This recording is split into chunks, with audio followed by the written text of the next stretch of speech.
Post office থেকে টাকা তুলে জমা দিতে যান ব্যাংকে, তবে সেখানে গিয়ে দেখা যায় প্রতিটি বান্ডেলে আসল নোটের সাথে বিশেষ কায়দায় মেশানো জাল নোট।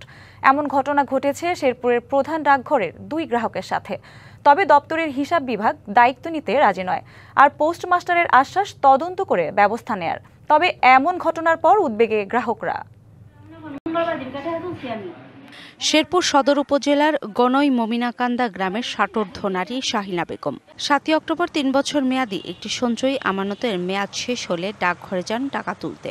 পোস্ট অফিসও 2,69,000 টাকার হিসাব বুঝিয়ে দেন তাকে। 17 অক্টোবর মেয়েকে সাথে নিয়ে সেই টাকা জমা দিতে যান উত্তরা ব্যাংকে। তবে নোট দেখে সন্দেহ হয় ব্যাংক কর্মকর্তাদের। পরীক্ষা নিরীক্ষায় দেখা যায় 1,000 টাকার 53টি নোটই জাল। আমরা সারা বছর হাড়ি গুলো এই মুরাটি দিগুলো এই মুরাটি হাড়িগুলো হাড়ি মানে কোনো প্রিন্টিং কিছু না আমার কাছে প্রিন্ট করে না যায়।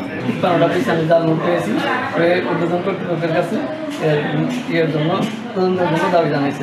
ঘটনার পর শাহিনা বেগম জাল টাকা নিয়ে আবারও পোস্ট অফিসে যান, তবে দপ্তরের হিসাব বিভাগ কোনো দায়িত্ব নিতে রাজি হননি। আপনারা দেখে দিছি, আমরা সব দিচ্ছি, তখন আপনি বুঝে নিচ্ছেন, কারণ 5 দিন পরে আসছেন, এটা একই ঘটনা ঘটেছে আরও এক গ্রাহকের সাথে।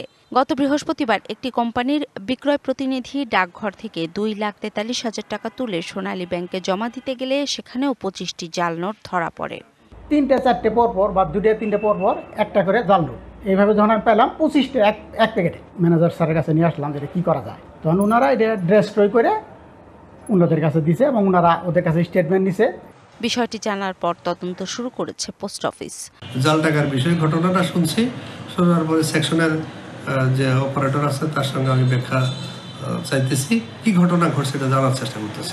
সম্প্রতি জাল টাকার নোট ব্যবহার বেড়েছে, তাই সবাইকে সতর্ক হওয়ার পরামর্শ ব্যাংক সংশ্লিষ্টদের। জাল টাকা চেনার উপায় কি, এগুলো নিয়েও আমাদের চিঠিপত্র দেওয়া আছে।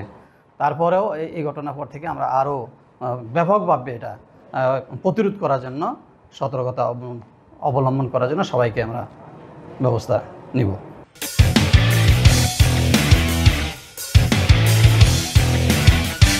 এমন ঘটনায় সরকারি প্রতিষ্ঠানের প্রতি আস্থা নষ্ট হতে পারে বলে উদ্বেগ জানিয়েছেন সচেতন নাগরিকরা। বিভিন্ন মাধ্যমে শোনা যাচ্ছে মানুষের সাথে এরকম প্রতারণা হচ্ছে।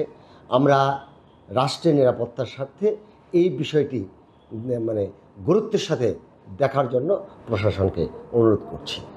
ঘটনার সুষ্ঠু তদন্ত ও দোষীদের আইনের আওতায় আনার দাবি গ্রাহকদের। DBC news desk.